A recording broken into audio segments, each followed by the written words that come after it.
معذرت خانہ رویہ اڈاپٹ کرنے کے پورے پیشن کے ساتھ، پورے جذبے کے ساتھ، پورے کانفیڈنس کے ساتھ اپنی بات لوگوں تک پہنچائی ہے. اس کے بغیر لوگ سیریس نہیں لیتے بات کو. یہ مین کر کے دنیا میں چینج نہیں آئے گی سر. چینج آئے گی نہ، بالکل یہ کہیں نہیں لکھا ہوا، لا ریفرنس پیش کر، یہ نہ سے چینج آتی ہے. یہ ویسے ایک جز ہے، ویسے تو پورا شعر ہے کہ نہ میں وابی نہ میں بابی، میں ہوں مسلم علمی کتابی. اور اس کا جو فائنل ورژن ہے وہ ہے کہ مرنے سے پہلے اے مسلمان کر لے اس پہ غور، کتابوں کا خدا اور ہے بابوں کا خدا اور. جس کا تعارف کتابوں سے ہوتا ہے نا وہ اللہ اور ہے، اور جو بابے جس کا تعارف کرواتے ہیں وہ اپنے ذوق میں تو اسی اللہ کا کروا رہے ہیں، لیکن وہ تعارف اللہ کا نہیں ہے. تو چونکہ میں پورے کانفیڈنس سے بات کرتا ہوں تو بعض کا لوگ یہ بھی سمجھتے ہیں یہ تکبر میں کر رہا ہے. نہیں، تکبر نہیں، یہ میرے ایمان کا تقاضا ہے. میں ذرا سا بھی کانفیڈنس لوز کر جاؤں تو اس کا مطلب ہے میرا قرآن و سنت پہ ایمان ہی نہیں ہے. یعنی جس طرح آپ کا یہ ایمان ہے نا کہ 2 + 2 4 ہوتے ہیں، زمین و آسمان کے سارے بزرگ فرشتے، یہ بالفرض میں کہہ رہا ہوں، جنات، قبر سے نکل کر مردے بھی آپ کو یہ منوانے کی کوشش کریں کہ 2 + 2 5 ہوتے ہیں، آپ مان لیں گے؟ اس سے اگلی بات، کوئی چاند کے 2 ٹکڑے کر دے، سورج کے 4 ٹکڑے کر دے، آسمان کو زمین پہ لے جائے، زمین کو آسمان پہ لے جائے، یہ بالفرض، اور کہے کہ یہ دلیل ہے کہ 2 + 2 5 ہوتے ہیں، آپ مانیں گے؟ تو آپ کی شعبدہ بازیاں جو صرف خوابوں میں، کتابوں میں آپ کے بابوں نے لکھی، جو حقیقت میں ایگزسٹ نہیں کرتی، ان شعبدہ بازیوں کے اگینسٹ آپ تو 2 + 2 کو 5 ماننے کے لیے تیار نہیں، تو میں قرآن و سنت کو غلط ماننے کے لیے کیسے تیار ہو جاؤں؟ میں کہتا ہوں جن بابوں کے اوپر آپ کا ناز ہے نہیں، قبر سے نکل کے ڈائریکٹ میرے ساتھ بات بھی کریں نا اور کہیں کہ دین وہ نہیں جو قرآن و سنت میں لکھا ہوا ہے، اور وہ ہے جو ہم نے نسل در نسل شفٹ کیا ہے، تو 2 منٹ میں بزرگ غائب کر دوں گا آپ کا. میں پڑھوں گا لا حول ولا قوت الا باللہ، شیطان ہوگا چیخ مار کے ادھر سے چلا جائے گا، کوئی قبر سے باہر نکل نہیں سکتا. یہ اللہ کا فتویٰ ہے سورہ یاسین میں اور سورۃ الواقعہ میں کہ جو مر گیا نا وہ واپس نہیں آ سکتا. حضرت عیسیٰ علیہ السلام بھی جو مردہ زندہ کرتے ہیں وہ دنیا میں واپس نہیں آتا تھا، وہ وقتی طور پر صرف ان کے نبی ہونے کی گواہی دیتا تھا، اور یہ صرف یہ حضرت عیسیٰ کا ہی معجزہ ہے، چلتا پھرتا نہیں تھا، بس مردہ وہ ہوتا پھر واپس دوبارہ جائے. مردہ نہیں واپس آ سکتا دنیا میں، ناٹ ایٹ آل.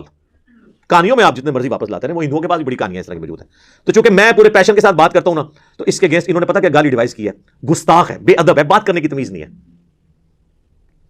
واللہ اگر میں قرآن و سنت سے آپ کو حوالے دینا شروع کروں نا اور میں آپ کو بتاؤں نا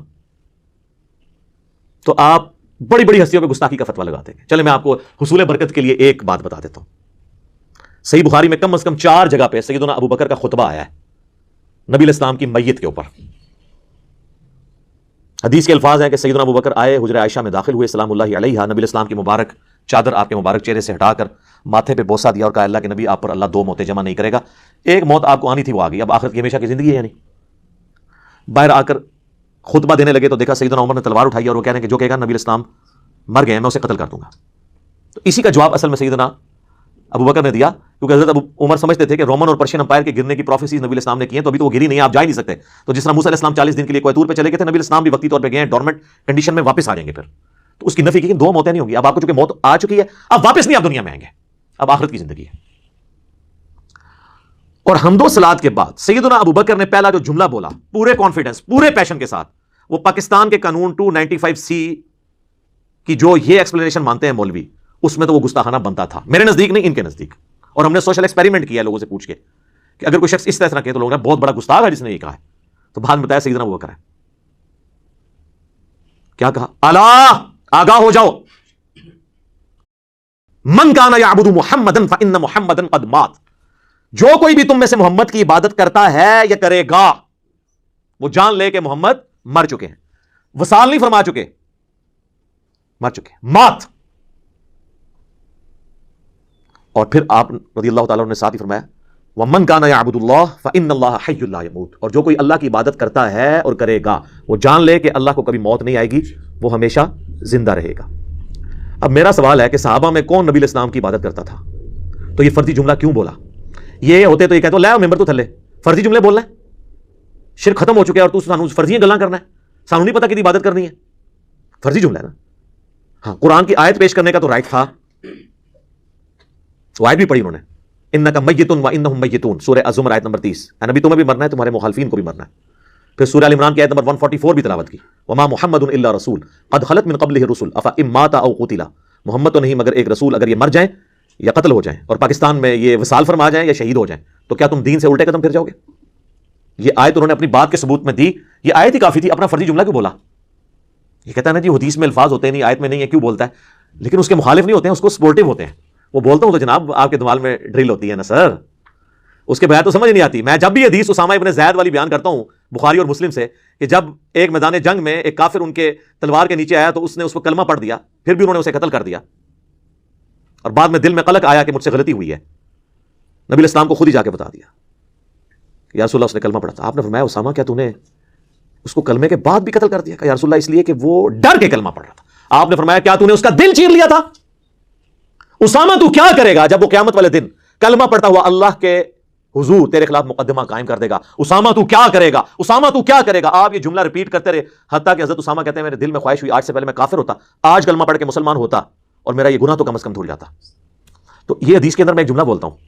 جو اس میں لکھا نہیں ہے، لیکن وہی ہے جس طرح حضرت ابوبکر نے جو کچھ بولا وہ قرآن حدیث میں لکھا کوئی نہیں ہوا تھا، من کان یعبد محمدا فإن محمدا قد مات۔ تو میں کیا جملہ بولتا ہوں کہ حضرت اسامہ نے یہ نہیں کہا کہ جی یا رسول اللہ میں نے دل چیر لیا تھا کیونکہ میرے گھوڑے کے قدموں سے جو خاک اڑے گی اور وہ میرے گھوڑے کے نتنوں میں بیٹھے گی، اس کو بھی کوئی امت کا بڑے سے بڑا بزرگ غوث کتب ولی نہیں پہنچ سکتا، اور وہ تو سارے دل کا حال جان لیتے ہیں، ان کو تو کشف القبور بھی ہو جاتا ہے، تو میں تو ان کا امام ہوں، جی یا رسول اللہ میں نے دل چیر کے دیکھ لیا تھا، میرے سے تو کوئی چیز چھپی نہیں رہی، مجھے تو علم غیب بھی ہے۔ یہ جو میں انالیسس کرتا ہوں نا، یہ اصل میں ان کے دماغ میں کرتا ہے ڈرل، جنہوں نے ہدایت لینی ہے، اور جو گمراہی پہ تلے ہیں نا ان کو یہ تلوار کی طرح ان کے دل پہ جا کے لگتا ہے، وہ تو کہتے ہیں جناب یہ تو شکل بھی نہیں ہم نے دیکھنی ہے، ہی گستاخ ہے۔ سر آپ نے حضرت ابوبکر کے ساتھ بھی یہی کچھ کرنا تھا اگر آپ کو یہ بتایا نہ جائے کہ ان کا خطبہ ہے، کیونکہ آپ لوگوں نے تو کہانی کرائی ہے کہ نبی الاسلام کو زندہ دفنایا گیا، جی وہ آپ کو جب دفنا رہے تھے اس وقت بھی ہونٹ ہل رہے تھے اور امتی امتی کی آوازیں آ رہی تھی۔ جی یہ دیوبند مدرسے کے بانی قاسم نانوتوی نے اپنی کتاب آب حیات میں لکھا ہے، یا تو نبی والی کتاب میں، وہ صحابہ جنہوں نے اپنی جانیں دی ہیں حضور کو بچانے کے لیے، انہوں نے زندہ آپ کو دفنا دیا۔ ظاہر ہے پھر ہونٹ تو پھر اگر ہل رہے تھے، آخرت کی زندگی میں تو ہونٹ نہیں ہلتے، آخرت کی زندگی میں تو سانس بھی نہیں ہوتا، آخرت کی زندگی میں ٹوائلٹ بھی نہیں ہوتا، یہ تو ساری دنیاوی زندگی کی چیز ہے۔ اور عباس رضوی صاحب جو بریلوی عالم ہیں، انہوں نے حیات النبی پہ کتاب لکھی، جو امام بیہقی کی کتاب ہے نا حیات الانبیاء فی قبورہم، اس کی شرح لکھی انہوں نے، تو اس میں انہوں نے آب حیات کے اس جملے کو کوٹ کر کے کہا کہ تم لوگ جو ہے نا وہ اس کو قاسم نانوتوی کو کچھ نہیں کہتے، ہمارا کم از کم یہ والا عقیدہ نہیں جو دیوبندیوں کا ہے، ہم کہتے ہیں کہ حضور فوت ہو گئے۔ تو انہوں نے حیات النبی پہ ان کو بھی ڈانٹ کیا کہ ان کا جو حیات النبی ہم سے بھی زیادہ غلو پہ مبنی ہے، یہ خالی میں نے نہیں گرفت کی ہے۔ تو علمی طریقے سے معاملات کو لے کے چلیں۔ اب یہ میں نے یہ ساری باتیں کوئی پوائنٹس میں لکھی نہیں ہوئی تھی، یہ تو میں پھر 2-3 گھنٹے بولتا رہوں گا، باتیں ختم نہیں ہوں گی، لیکن جو میں سمجھتا ہوں نا ضروری میں اس کو ساتھ ساتھ کلیئر کروں تاکہ آپ کو یہ بات سمجھ آ جائے کہ یہ گستاخی اور جو بے ادبی کا فتویٰ لگاتے ہیں نا یہ خواہ ہے۔ حالانکہ آپ لوگ گواہ ہیں، میں ہمیشہ اعلیٰ حضرت امام احمد صاحب بریلوی صاحب کہتا ہوں، حالانکہ مجھے کئی لوگوں نے کہا اعلیٰ حضرت کیوں کہہ رہے ہیں، پھر کیا فرق پڑتا ہے؟ اگر اعلیٰ حضرت لفظ سن کے کوئی بندہ توحید ماننے کے لیے تیار تو میں 10 دفعہ اعلیٰ حضرت کہنے کے لیے تیار ہوں، ٹھیک ہے، ان کے بقول ہے نا، کیا فرق پڑتا ہے؟ میں نے ہمیشہ کہا اشرف علی تھانوی صاحب، تو کیا یہ بریلوی علماء کہتے ہیں؟ دوسروں کو یہ کہتے ہیں مرحوم، اپنے کو کہتے ہیں رحمۃ اللہ علیہ، یہ انہوں نے نام رکھے ہوئے۔ ایون طارق جمیل صاحب جیسے یہ ماڈریٹ شخصیت بھی انہوں نے کہا مولانا احمد رضا خان بریلوی مرحوم، انہوں نے بھی رحمۃ اللہ علیہ نہیں کہا، ان کی آڈیو ریکارڈنگ موجود ہے، اگر آپ کہتے ہیں نا وہ کہہ سکتے ہیں، ان کو کیا آپ کہتے ہیں؟ ہاں جی، کبھی نہیں کہیں گے سر، کیسے کہیں؟ وہ میں آپ کو اینڈ پہ بتاؤں گا کیوں نہیں کہہ سکتے، وہ میں نے آخر میں رکھا ہوا ہے، 5واں مقدس جو جرم ہے وہ میں اینڈ پہ آپ کو بتاؤں گا۔ تو ہم لوگ تو اللہ کا شکر ہے احترام سے نام لیتے ہیں، ورنہ یقین کریں جن لوگوں نے چشتی رسول اللہ یا اشرف تھانوی رسول اللہ کلمے پڑھائے یا انڈورس کیے، یہ کتابوں میں چھاپے، یہ سیدنا عمر کے زمانے میں ہوتے، تو آپ کیا سمجھتے ہیں حضرت عمر نے ان کو زبان سے سمجھانا تھا؟ تو میں حضرت عمر سے 1 کروڑ گنا کم اپنے مزاج میں سخت ہوں، حالانکہ ان کو نبی الاسلام کی صحبت بھی ملی تھی، اس کے باوجود ان کی طبیعت کی سختی نہیں گئی، تو میں نے تو آج تک تلوار نہیں سونتی، تو میری نرمی بہت زیادہ ہے ان سے۔ یہ میں آپ کو ایک علمی بات کر رہا ہوں، آپ یہ نا کہ کل کو کوئی کہہ دے کہ میں نے اپنا مرتبہ ان سے بڑھا دیا، میں آپ کو فرق بتا رہا ہوں کہ ان کی سختی ایکسیپٹ کی ہوئی ہے نا آپ نے، تو میری تو سختی ہے بھی نہیں ہے۔ آپ ذرا میری طرح کام تو کر کے دیکھیں، پھر آپ کو پتہ چلے گا میں تو سب سے نرم بندہ ہوں، اور گستاخانہ عبارتوں میں جتنے لوگ بول رہے ہیں نا سب سے نرم میں ہوں، میرے زیادہ نرم بندہ آپ کو ملے گا نہیں کوئی۔ اور ٹی وی پہ آ کے لوگ بڑے بڑے نرم انداز میں بات کرتے ہیں، آپ الگ سے ان کی ذرا ویڈیوز دیکھ لیں، وہ لیک ہوتی ہیں تو پھر آپ کو پتہ چل جاتا ہے کہ کس قسم کی ویڈیوز ان کی لیک ہوتی ہیں۔ یہ پچھلے دنوں ہمارے ایک بابا جی کی ویڈیو نہیں تھی لیک ہوئی، بادشاہی مسجد جو دیوبندیوں کے پاس ہے، چونکہ بریلوی دیوبندی اور اہل حدیث دونوں کو وہابی کہتے ہیں، تو اذان مغرب شروع ہوئی مزار اقبال پہ، یہ 9 نومبر 2020 کی بات ہے، ویڈیو ریکارڈ موجود ہے، تو انہوں نے کہا جی اٹھو جی چلو جی انہاں دی کیڑی جان ہے، اے تے سورا دے سور نے کہنا انہاں بڑے اخلاص منگو تو بڑے بڑے لوگ ان گداواں نو خیر پا ہی دیں گے۔ چلو جی چلیے او بھابیاں دی جان اے تے کڑا دے اے تے سور چلو چلیے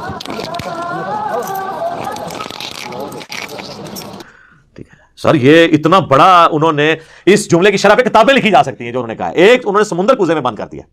یہ بے شک کہتے رہے ایک تسبیح میں پروئے ہوئے ہم، ہمارے مطالبات آپ کے سامنے ہیں، ہم آپ کو بارہا یہ کہہ چکے ہیں کہ اہل حدیث دیوبندی اور بریلوی اتحاد ایک تسبیح کی طرح ہو چکا ہے، ایک قوت اور طاقت بن چکا ہے۔ تو آڈی تسبیح ورڈ کیوں نہ پرے سٹی ہے، ٹھیک ہے، تو انہوں پھر بھی توفیق نہیں ہو رہی۔ اس کی شرح یہ ہے کہ جس طرح جو ہے نا سور یہ روئے ارض پہ مردود ترین جانور ہے نا، پلید ترین، مطلب ہے تو اللہ کی مخلوق ہے، وہ اپنی جگہ، اس کو ویسے مارنا بھی نہیں ہے کہ بھئی اللہ نے اس کو اگر پلید بنایا تو اس کو ہم نے قتل کر دینا، نہیں، بس اس کا گوشت حرام ہے۔ تو جس طرح روئے ارض پہ تمام مخلوقات میں سب سے پلید خنزیر اور سور ہے نا، اس طرح روئے ارض پہ تمام لوگوں میں سب سے پلید جو ہے نا ان کے نزدیک وہ وابی ہیں، اور وابی انہوں نے اس وقت دیوبندیوں کا اہل حدیث کو تو وہ پہلے وابی مانتے ہیں، دونوں کو وہ کمبائنڈ وابی کہتے ہیں۔ تو اب آپ کو اس بات کی سمجھ آئے گی کہ ان کی اذان کا کیا احترام،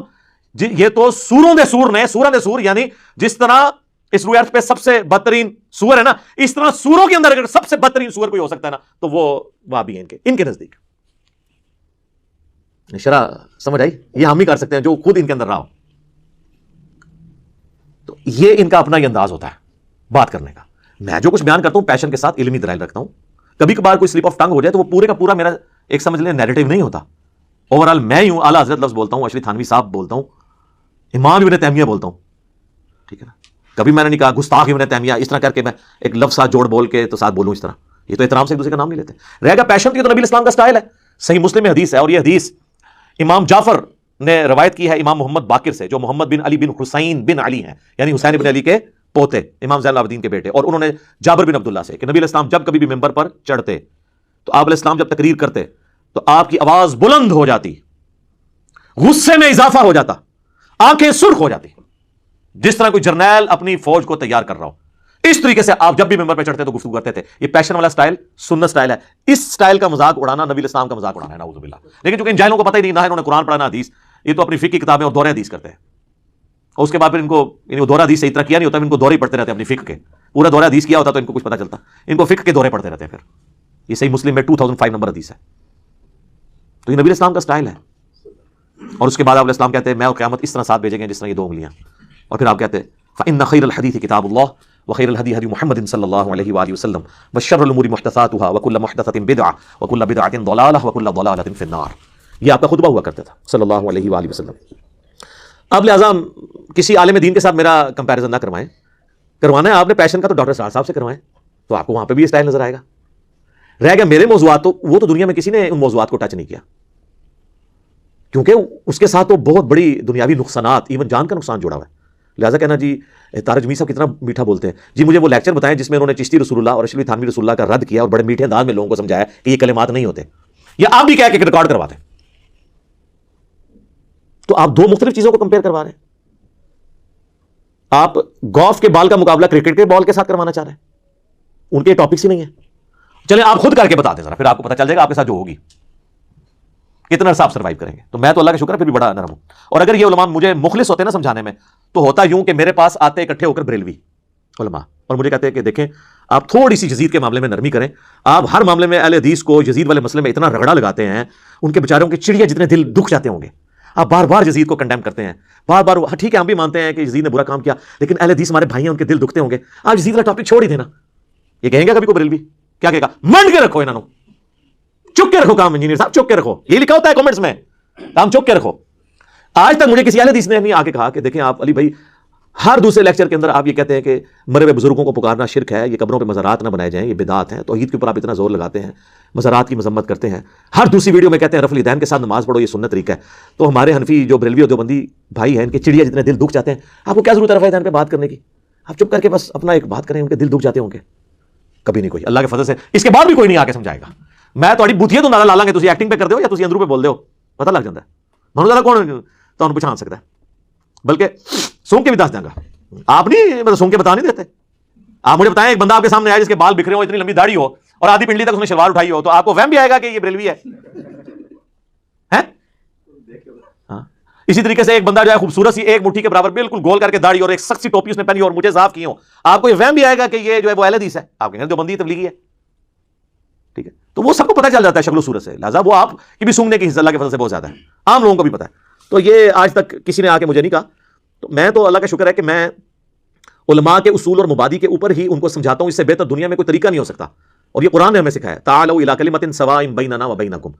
یہود و نصارہ کے ساتھ بھی آپ کامن ٹرم کے اوپر اکٹھے ہو سکتے ہیں، سورہ آل عمران کی آیت نمبر 64 ہے۔ تو میں کامن ٹرم پہ اکٹھا ہوتا ہوں، میں بریلویوں سے کہتا ہوں کہ دیکھو میں خود 31 سال بریلوی رہا، مجھے بچپن سے یہ چیز بتائی گئی کہ دیوبندیوں کے امام نے اشرف علی رسول اللہ کلمے کو انڈورس کیا تھا، لہٰذا یہ گستاخ رسول ہیں۔ تو میرے بھائیوں میں یہ مانتا ہوں، آپ بھی مانتے ہو؟ کہتے ہیں جی مانتے ہیں۔ تو اب تو یار وہ چشتی رسول اللہ نکلا ہے حشبشت میں، تو ہونا تو چاہیے کہ جناب چاہے اشرف تھانوی رسول اللہ یا چشتی رسول اللہ ہے، دو دی ایسی تھی تیسی۔ تو کہتے ہیں نہیں وہ پوچھیں گے، تو اس کے بعد کیا 2 نمبری کر رہے ہیں، اپنے آپ کو دھوکہ دے رہے ہیں، ان کو نہیں پتا یہ میں کٹر لوگوں کی بات کر رہا ہوں، باقی تو لوگ قبول کر لیتے ہیں، ہماری دعوت سب سے زیادہ بریلویوں نے قبول کی ہے، اس سے بہتر کوئی اصول اور مبادی نہیں ہے۔ میں جو بندیوں سے کہتا ہوں کہ میرے بھائیو آپ کا کیا جھگڑا بریلویوں کے ساتھ، دونوں حنفی، دونوں ایک ہی روحانی باپ کی اولاد فقہی طور پہ، مسئلہ کیا کہتے ہیں یہ مشرک ہیں،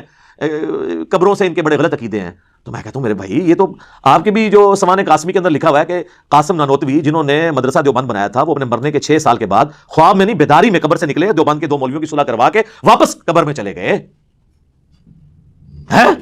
اب ہونا تو یہ چاہیے کہ جناب ہونا بھی لکھا ہے تو وہ بھی ہوئی کوئی سن،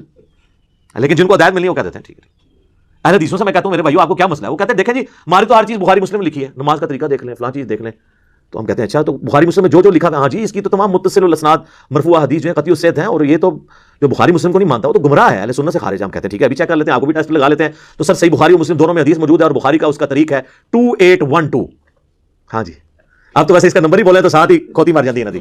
کہ نبی صلی اللہ علیہ وآلہ وسلم نے فرمایا وائے عمار تجھے ایک باغی جماعت قتل کرے گی، تو انہیں اللہ اور جنت کی طرف بلائے گا اور وہ جماعت دوزخ کی طرف بلا رہی ہوگی۔ تو ہم کہتے ہیں میرے بھیا پھر فیصلہ کرو کہ مولا علی کی پارٹی جنت اور اللہ کی پارٹی ہے، اور مولا علی کے مخالفین جو آل امیہ تھے وہ جہنم کی طرف بلانے والی پارٹی ہے، جہنمی نہیں میں کہتا، جہنم کی طرف بلانے والی۔ ساتھ ہی وہ بخاری مسلم کا بخار محبت ختم، یہ حدیثیں نہیں بیان کرنی چاہیے۔ ہم کہتے ہیں سر مسلم کا آپ مقدمہ پڑھیں، صحیح مسلم کے مقدمے میں لکھا ہے، امام مسلم نے خود لکھا ہے کہ میں تو عوام الناس کے لیے حدیثیں لکھ رہا ہوں، تم کہہ رہے ہو وہاں میں بیان نہیں کریں گے، تو چلے مسلم کی آپ کو حدیث بیان کر دیتے ہیں، کریں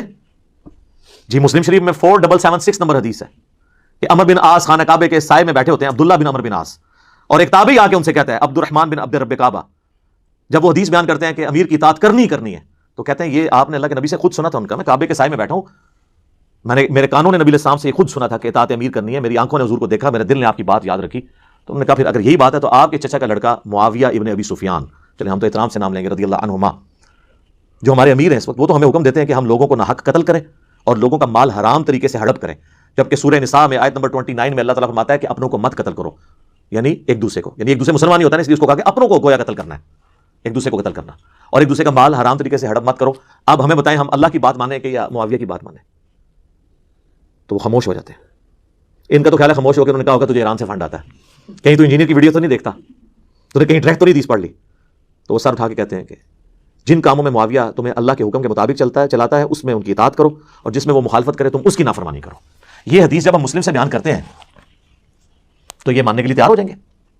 اور اس سے بڑی حدیث صحیح مسلم کی 240، علی سے محبت نہیں رکھے گا مگر مومن، علی سے بغض نہیں رکھے گا مگر منافق۔ بغض علی کی جتنی شکلیں ہیں وہ منافقت کی اولین علامتوں میں سے ایک علامت ہے۔ بس آپ یہ حدیث کسی سنی کی مسجد میں لگا کے دیکھیں تو شام تک وہاں پہ گڑبڑ شروع ہو جائے گی، چاہے وہ بریلوی ہو دیوبندی والی حدیث ہو، کیونکہ پتہ چل جائے گا کہ یہ تو کسی اور پلیٹ فارم سے بول رہا ہے، حالانکہ مسلم شریف ہمارا ہی پلیٹ فارم ہے، بخاری ہو مسلم دونوں ہمارے پلیٹ فارم ہے۔ تو اس کے اوپر مجھے بتائیں اب اہل حدیث کو کیا غصہ کھانے کی ضرورت ہے؟ اسی طریقے سے اہل تشیع کی طرف آ جائیں، وہ تو خود اس چیز کا رونا روتے ہیں کہ آل امیہ کے دور پہ میں سیدنا علی پر ممبروں سے سب و شتم ہوتا تھا، تو تم نے وہی کام شروع کر دی۔ میرے پاس تو کوئی شیعہ تھا، میں کہتا ہوں میرا تم سے بنیادی اختلاف یہ ہے کہ تم معاویہ کے ٹریک پہ ہو، میں علی کے ٹریک پہ ہوں۔ علی نے تو اپنے مخالفین کے لیے دعائیں بھی کی، ان کے جنازے بھی پڑھائے، اور اپنے ہاتھوں سے ان کو دفن بھی کیا، ان کی لاشیں اٹھائی، ان پہ گریہ کیا، اور تم لوگ جو ہے وہ حضرت علی کے طریقے پہ نہیں چلتے ہو، اور ان لوگوں کے طریقے پہ چلتے ہو جنہوں نے 60 سال تک ممبروں پہ حضرت علی پہ لعنت کی، تم بھی صحابہ پہ لعنت کر کے انہی کے طریقے پہ ہو، تو آگے سے وہ بھی پریشان ہو جاتا ہے۔ اب اس سے بہتر اور کیا طریقہ ہے ان کو سمجھانے کا؟ تو ہم جس اصول اور مبادی، اسی کو میں نے اینٹی وینم، پھکی الزامی جواب نام دیا ہوا ہے۔ جیسے کوبرا سانپ کاٹ جائے نا تو اس کا علاج پھر کوبرے کے زہر سے ہوتا ہے، اسے کہتے ہیں وینم کا علاج اینٹی وینم، جو اس کے زہر سے بنتا ہے۔ تو میں اسی اصول کے اوپر ان کو جواب دیتا ہوں، اسے میں اینٹی وینم کہہ دیتا ہوں، پنجابی میں اسے پھکی کہہ دیتا ہوں، اردو میں اسے کہا جاتا ہے الزامی جواب، کہ ہاں بھائی اب اس پہ اگر یہ بات ہے تو بھی مانا، تو یہ کسی کو برا نہیں لگنا چاہیے۔